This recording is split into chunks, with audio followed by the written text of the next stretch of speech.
When cortisol goes up, oxytocin goes down. So the oxytocin is our connection hormone, the hormone that puts us together, that is emitted in abundance with laughter, orgasm, pleasure. But when cortisol is up for a long time, the paraventricular nucleus in the brain will shut down cortisol production. So now you're in this dangerous physiologic state, both men and women, where cortisol is low and oxytocin is low at the same time. So where physiology drives behavior, this suppressed state of cortisol and oxytocin is the physiology of disconnect. This is Doctor Talks.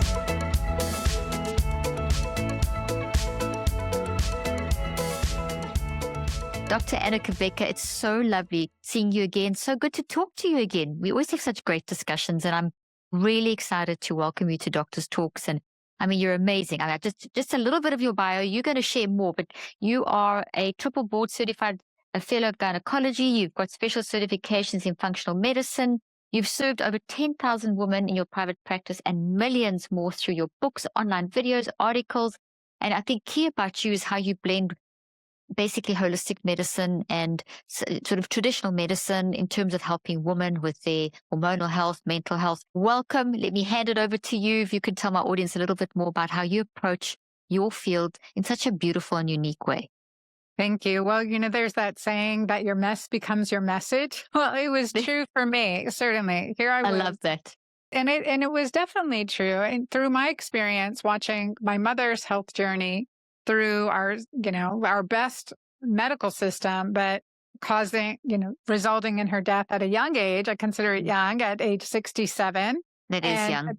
Yeah, being 58 right now. I mean, I really realize how young she was. And then my own journey with early menopause, diagnosed at age 39 after being diagnosed with infertility and being told I wasn't able to have another child.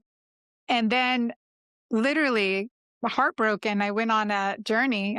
I call it my healing journey around the world. But as a result of the things I learned and God's grace, that I reversed my reversed early menopause, but more importantly, reversed infertility and naturally conceived my child at age 41. And so, it's through that and understanding the blows of perimenopause and the mental strain, the brain fog, fatigue that I experience, anxiety, mood swings, and resolving that naturally beyond what I could write on a prescription pad was really empowering to me. And so I set out to empower others to do the same thing.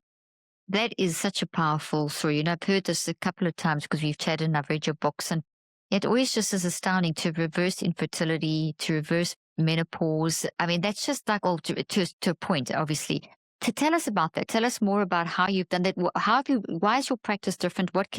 And why is what you do so impactful in terms of mental health? Yes. Yeah. Well, when, at age 41, after I had my daughter, had reversed early menopause, but then at age 48, I was feeling those full-blown perimenopause symptoms, mood swings, brain fog. I was burnt out. And Caroline, at that point, I was a single mom raising my children on my own. And it was, and running a clinical practice, solo practice as a gynecologist, I literally just burnt out. It was overwhelmed. It was too much. Mm. And then I realized it was that, I was experiencing what my patients were experiencing, and plus all those mood swings, brain fog issues, and overwhelm, and then the 20 pounds that I gained without doing anything different. And when my patients would say, "Oh, Dr. Ann, I've gained 20 pounds and I'm not doing anything different," I would think in the back of my mind, sure, you're not, right? That was as a young doctor. But living that experience really humbled me. And so I had to do things different. And so that took me into what I call my keto green approach. So really prioritizing protein, healthy fats, and nutrition, nutritious greens, and, but low amount of carbohydrates. So also nutritious cruciferous vegetables, which help with hormone detoxification. So the nutrients that help with detoxification as well, and hormone balance, incorporating that into what I call my keto green with intermittent fasting, no more snacking, that shifted not only to lose the weight, but to clarify my thought processes, to be at peace in my body, to be able to respond and not react, or more appropriately, overreact to situations. And so then I brought it online to my audience. I called it Magic Menopause. And then from there, wrote my first book, The Hormone Fix, and then Keto Green 16, and then Menopause. Menopause, I love that. It's such a cute name. So you actually literally reversed your early menopause through diet, through exercise and diet, or through diet. Yeah, through diet and nutrition and some supplements. Yeah, and then some. I want you to kind of give the whole picture as well, and we'll go into detail about all of those. But in terms of your mind, how would you bring that into the process? Because it's one thing to have all the great stuff and the guidance that you give with the food, but what role did your mind and mental health play in this process? Because I know you say your mental health improved, but you've got to make a decision, because people know that there's lots of things we can do. So how do you help your patients get into the whole role of doing mental health, using their mental health to succeed? Yeah. Does it make sense, that question? Absolutely. And what role does the mind play? A crucial role. And for me, it was bringing all of that together. And so the process kind of went, so at around age 48, getting all these symptoms, those full-blown menopause symptoms again. Now I was able to, through what I implemented, reverse it, and finally became menopausal at age 56. Like, there's hope out there. I mean, we can reverse these changes. So Amazing. What was happening with the overwhelm, right? Like, I was so overwhelmed. I was so depressed. I couldn't get out of bed in the morning. My youngest daughter was 6 years old at the time, and trying to get her to school was like, okay, we're late again to the bus. Let's get to school. I remember walking in late one day, taking her to school, barefoot in sweatpants, because I left my shoes at home. I mean, that kind of overwhelmed crazy. Oh, shame. Yeah, it's a lot. Person. And then as I shifted, physiology affects our behavior. We know this. Mm-hmm. Physiology affects our behavior, affects our mental health. When we are hormonally imbalanced, when we have inflammation, when insulin resistance is going on in our body, that affects our thought processes, affects our neurotransmitters.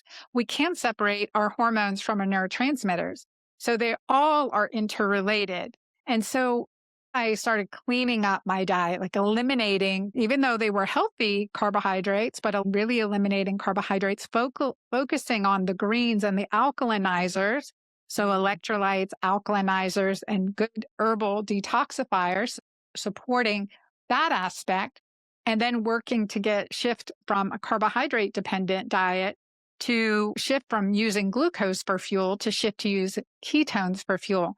Now, ketones is like jet fuel to the brain, whereas glucose is gasoline. So with this jet fuel, I'm thinking better, all of a sudden have more energy. I'm more at peace and harmonizing with my, in my body, nicer to those around me. And miraculously, they became nicer too, and was able to do all the things I love doing, take care of my children, and then creating programs, writing books, because I got the clarity. So the combination, I say, is about periodically bumping into ketosis to use that jet fuel for our brain, especially in perimenopause, when we become more insulin resistant and are less able to use glucose as a brain fuel. And so we shift to ketones. But the key part, especially for women, is the alkalinizers. And I always have clients check urine pH as a marker, urine pH as a biomarker, not blood pH, not salivary pH, but urine pH, because it's a marker not only of our nutritional status, but also of our stress, cortisol. Because when we are stressed and we have that cortisol, kind of breaks down the best boundaries, right? Cortisol is also very acidifying.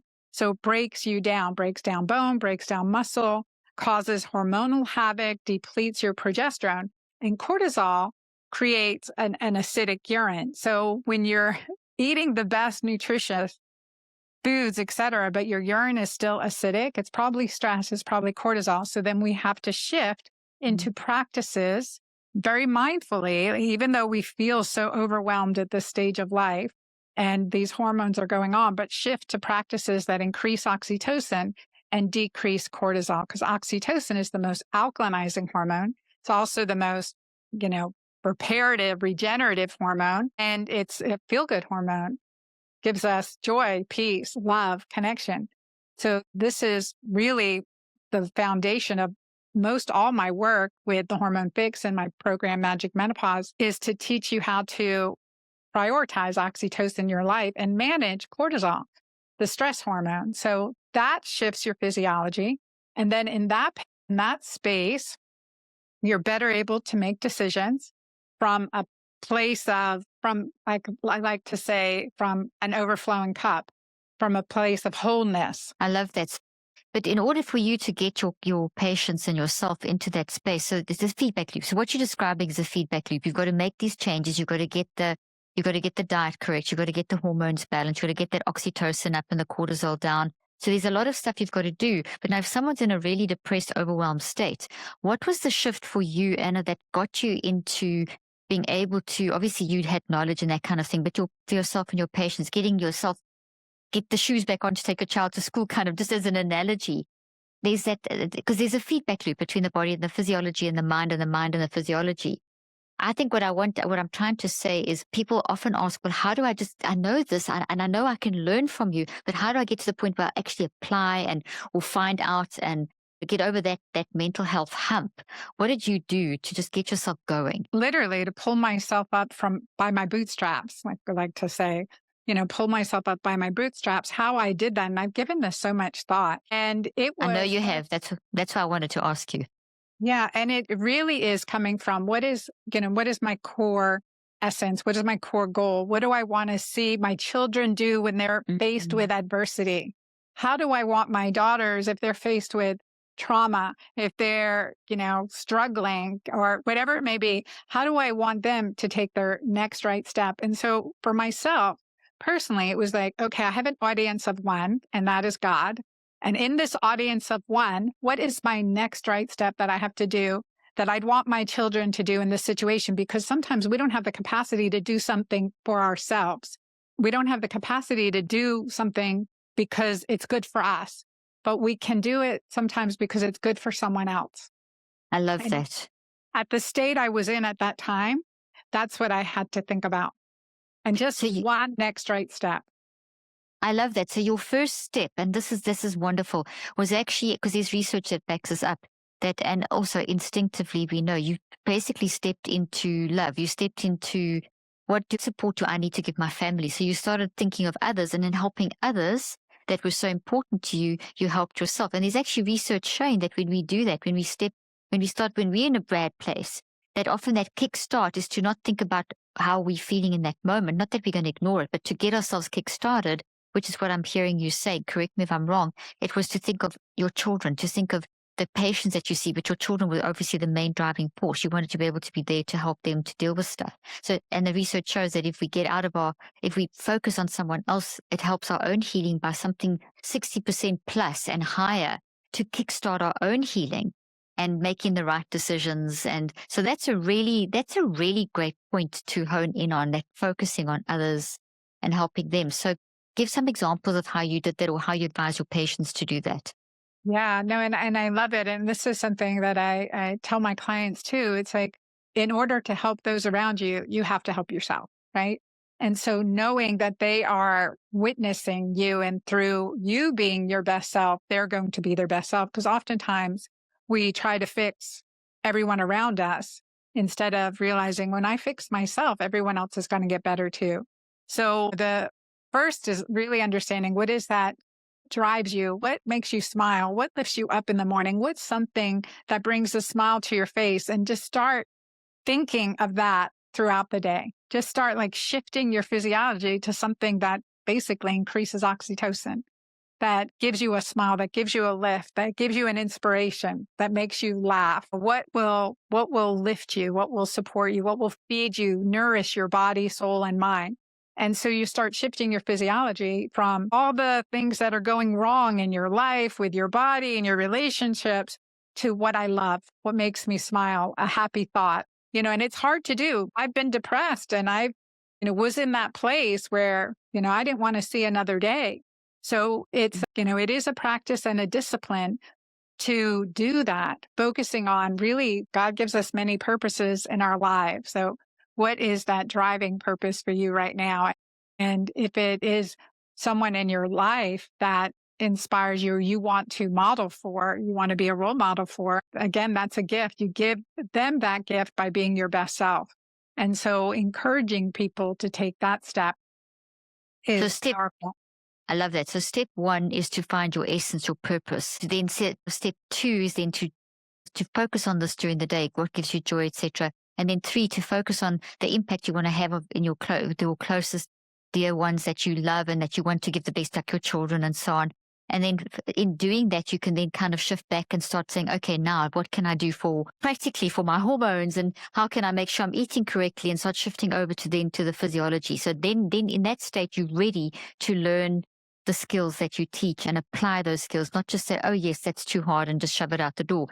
Am I understanding you correctly? So that's kind of how you advised yourself and your patients. Yes. And also, like, now is I really have, when I work with clients, really what is something you've always wanted to do? Like Love what is that. something that you always wanted to do, that goal? And for me, I walked the Camino de Santiago, the Portuguese, Amazing. route this summer. But until I had that goal in mind, I wasn't walking my 10,000 steps a day. But once I set that goal for myself, that health tip, or that health practice of walking 10,000 steps a day at least, I wasn't doing it, right? But once I set that objective, that challenge to myself, it became easy to accomplish. So recognizing that and those types of things in individuals, what is something you want to do that really inspires you? Maybe you want to do it in your 60s, 70s, 80s, but let's make short-term and long-term goals that way, and that really drive us, that really will create motivational change. Oh, I love that. That's so important. Okay, let's dive into let's talk a little more. You've explained very nicely how, for example, oxytocin is related to mental health and the cortisol. Can you talk a little bit more about that, and a little bit more, because you also about the alkalinity in our body? Can you talk about how those three are related to mental health, or some others as well? You don't just have to stick with those three, but that's what a lot of people have heard, that thing they may not fully understand, how oxytocin, cortisol, that relationship, and then how to, the whole principle of keeping your body in the correct alkaline state, why that's so important for our hormones. And does this apply to males and females, or is it only to females?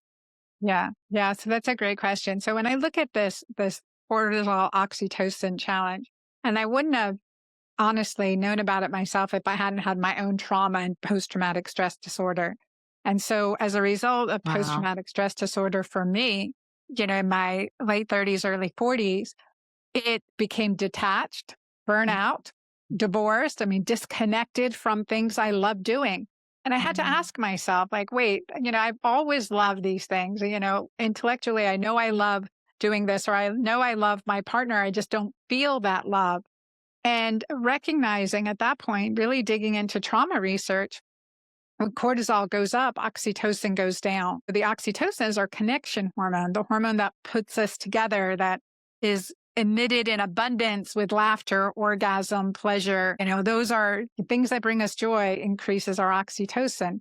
It's one of the factors of healthy community and spiritual practices, increases oxytocin and lowers cortisol. So when cortisol is up for a long time, the paraventricular nucleus in the brain will shut down cortisol production. So now you're in this dangerous physiologic state, both men and women, where cortisol is low and oxytocin is low at the same time. So where physiology drives behavior, this suppressed state of cortisol and oxytocin is the physiology of disconnect, physiology of burnout, physiology of depression, anhedonia, lack of pleasure, lack of joy. And I think it's really, really important to understand that post-traumatic stress, as well as chronic everyday stress, can cause this pattern. And still, when we're in that situation, again, it feels desperate. It feels isolated. I always tell clients, like, for example, when you go into a restaurant, you see someone you've known for 20 years, but you pretend you don't see them, you don't know them. And you start like withdrawing from social activities. You start, becoming more isolated as opposed to a part of a community, or doing things socially that you've enjoyed doing in the past. So can be because of this physiology. Recognizing that, and that is also a state when your body, because of this physiologic depression, essentially, it's also more acidic state. So you have more breakdown of muscle, bone to keep our body in homeostasis. So we'll see that, especially in women. Men have 10 times as much testosterone. So they're not going to go into a breakdown or a catabolic state as quickly as a woman will. So you have to prioritize oxytocin. It's also important to understand when we are in that chronic stress state and we're, producing cortisol, whether it's an overdrive or being suppressed, we're reducing the amount of progesterone that's circulating in our body. So we're sacrificing our progesterone to make cortisol. And so progesterone being a neurosteroid, really a precursor to support neurotransmitters, especially the neurotransmitter GABA, but really has a role in neuroprotection in the brain, that we see more of that anxiety. So with less progesterone, there's less GABA, there's less serotonin, less melatonin, more sleep disruption, and also, again, more depression and anxiety and mood swings. So this is a fantastic explanation. Thank you for explaining it like that. And two questions I want to ask here. When we talk about, I want to talk about cortisol in a moment, but I want to also talk about the fact that life happens, things like you said, you got divorced and you had some trauma and you had various things happening in your early 40s. And so things happened, life experiences happened, and that impacted your physiology and disrupted the oxytocin, cortisol, and obviously nothing operates in isolation, plus the downstream effect from all of that. So that's one route where life affects us and our physiology responds, that whole psychoneurobiological relationship. So you deal with that, as well as on the other side, when we hit menopause. Now, you really are a specialist when it comes to menopause and hormone therapy and understanding how a woman changes. Now, there's physiology happening, and the physiological changes are producing those mind effects. And obviously, on top of that, there's life. So you're going through this divorce, you're going through all these things. So life is hitting you, changing your physiology, and then you hit maybe early menopause was part of that stress response or whatever. But let's say that you didn't have that, or someone's in their 50s already and they're going to life happens, the stresses of life. Plus, on top of that, you've got this hormonal thing. So we've got a double whammy. So I'd love you to just talk a little bit to helping us to women that are in perimenopause, menopause, or postmenopause, just about those changes. And you've already said a few, but more specific.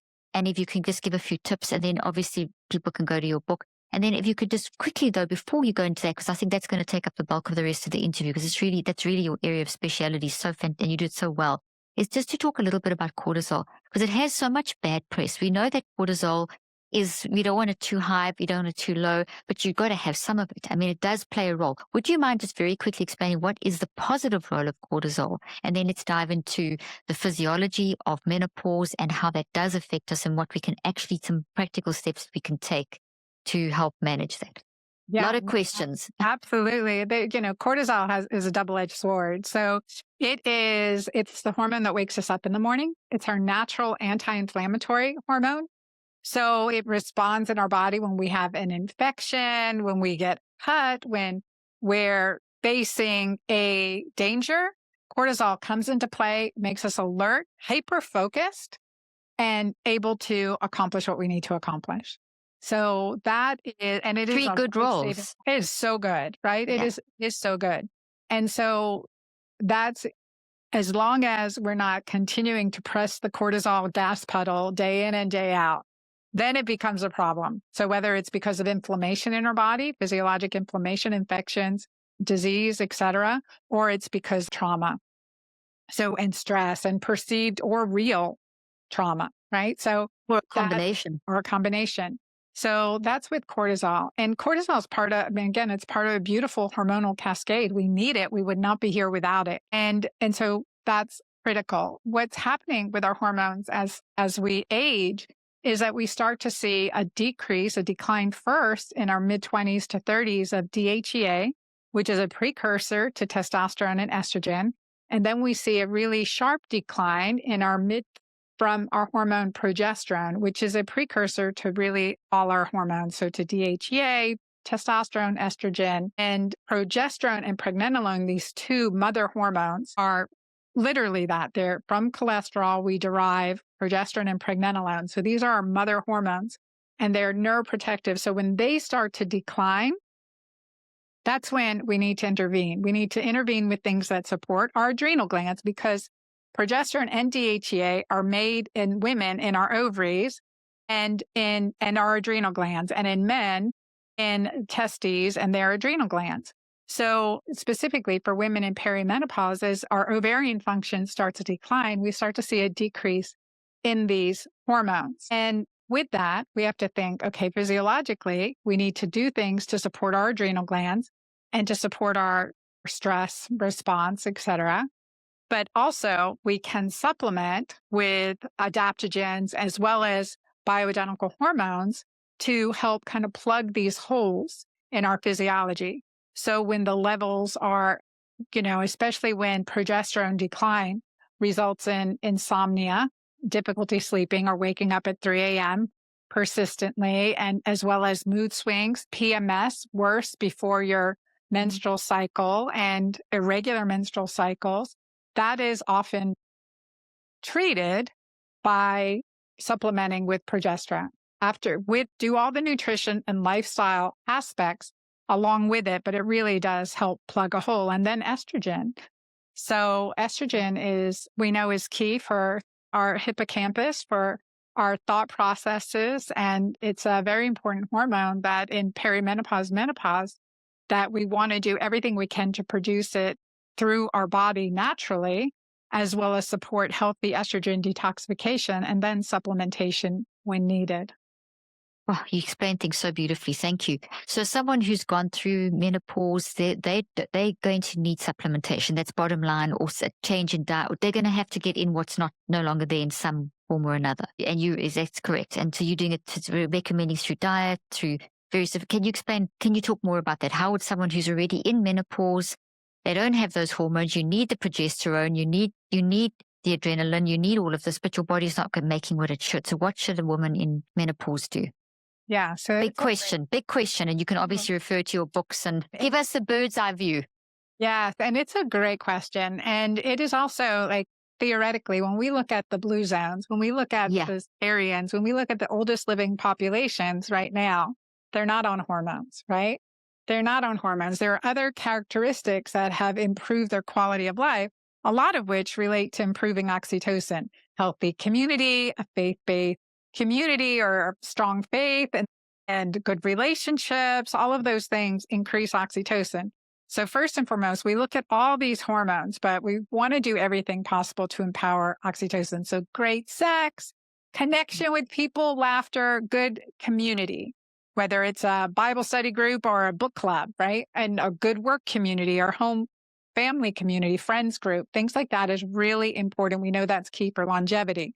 And then we look at hormone. What can we do now? If our body's not making enough insulin, if it's not making enough thyroid, we don't hesitate to say, okay, I need to give you insulin. I need to give you thyroid. So there is a natural transition to menopause. We don't want to suppress it, because no more than we'd want to suppress puberty, because there's a rewiring happening. Exactly. But we want to support it. And so that's where, I usually start with adrenal support and adaptogen. So for me, it's my Mighty Maca Plus product, which has 30 superfoods and adaptogenic support, because we see an improvement in DHEA and we see an improvement in progesterone without supplementation. So we've seen that clinically. But then we'll add additional DHEA and progesterone as needed too. So in menopause, we have good research looking at bioidentical estrogen transdermally or vaginally as very supportive. Oral estrogens can increase inflammatory markers. So by the time someone's postmenopause, I don't like to use oral estrogens. So I'll use transdermals or vaginal estrogen, but typically not so much vaginal estrogen, because if we're in a heterosexual relationship, that estrogen will transmit to our male partner. Okay. So I use DHEA vaginally or topically, because it works really great for vaginal health and sexual health as well. So estrogen topical creams or patches are great ways to support estrogen, but always start with bioidentical progesterone first, either in a cream form or oral bioidentical progesterone. So those are good ways to support that. And then, there's a place for DHEA and testosterone. So we want to support that as needed too.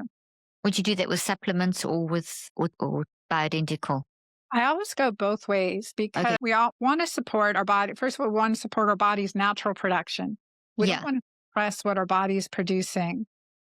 And that's what birth control pills does, right? It suppresses Okay. ovarian function. So we want to support it and support our body's making its hormones as long as possible. So it means you have to decrease exogenous hormone disruptors. So all the Mhm. things that we say are endocrine disruptors or hormone disruptors. There's a great chapter in my book, The Hormone Fix, on hormone disruptors. So we want to kind of decrease the hormone disruption. We want to minimize the stress. So, and then prioritize oxytocin. So that helps your body. And then detoxification support. So in the supplements that I've created, there's detoxification support as well. That helps your body use what you're creating naturally, as well as detoxifying it safely, detoxifying hormones safely. So I think it's a combination of approaches. So it's a East meets West philosophy, supporting the body, supporting our energy body, supporting mind, body, and spirit, and adding additional support where we need it. That's amazing. And that's what you guide people through with your clinic. And if they don't come to your clinic, they can get your books. Can you tell people where they can get hold of you and hold of your books and learn all this incredible information?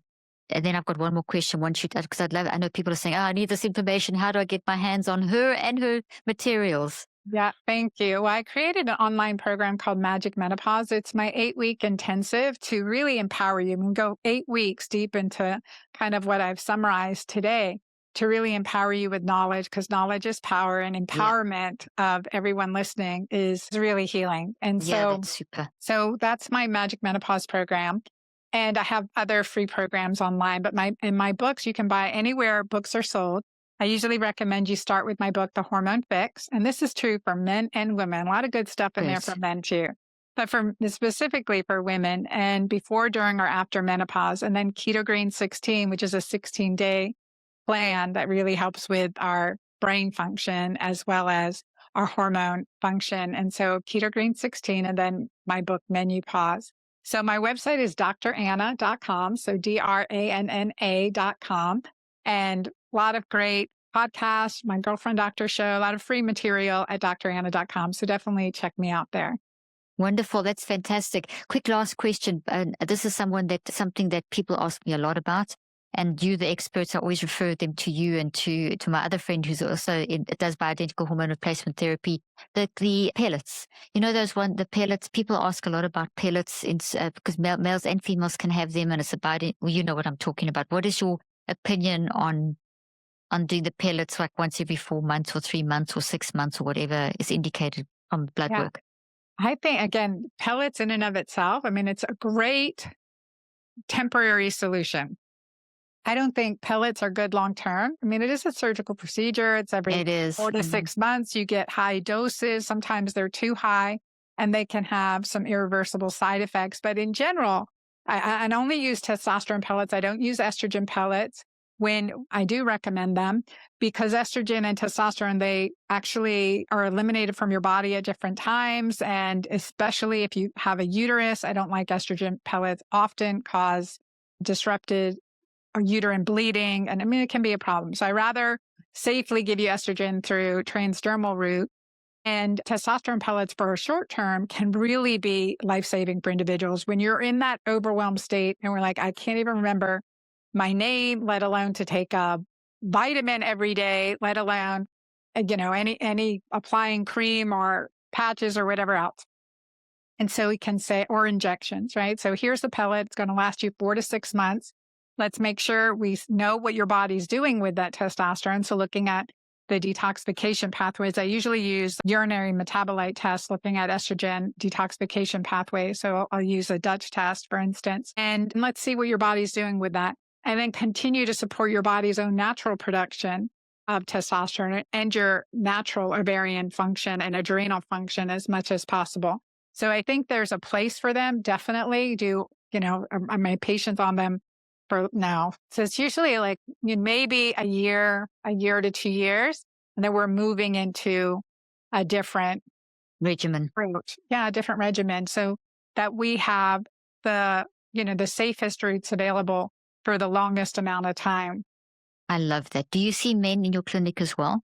I do. Okay, Mhm. fantastic. That's wonderful because there's men and women listening to this podcast so they can come to you and get that balance. And I'm so glad that you've mentioned about the pellets not being one. You can't just take one solution for everyone. It's so, your approach is the individual. What does the individual need? And there's not just one thing for everyone and one. It's so specific. So thank you for what you do, Anna, and thank you for spending this time with us and for sharing your wisdom and knowledge. And I know people are going to benefit so much from what you teach and what you help people do. And you still run a practice, don't you? You still have, Yeah. yeah, I'm okay, here in perfect. Dallas at Cabeca Health. Yeah. Fantastic. That's wonderful. I'm so pleased. Well, all the details will be in the show notes. And thank you so much for joining us again today. Oh, thank you. And thank you for everything you do. You have been a mentor and an inspiration to me as well. Oh, thank you. I appreciate that so much. Thank you. Thank you for tuning in to Dr. Talks. We hope today's episode has enlightened and inspired you on your path to optimal health. Each day is a new opportunity to make choices that empower your well-being. For more insights and strategies, subscribe to our podcast and visit our website, www.drtalks.com. Stay connected, stay healthy, and join us next time on Dr. Talks. Real talks from real doctors on the issues that matter to you most.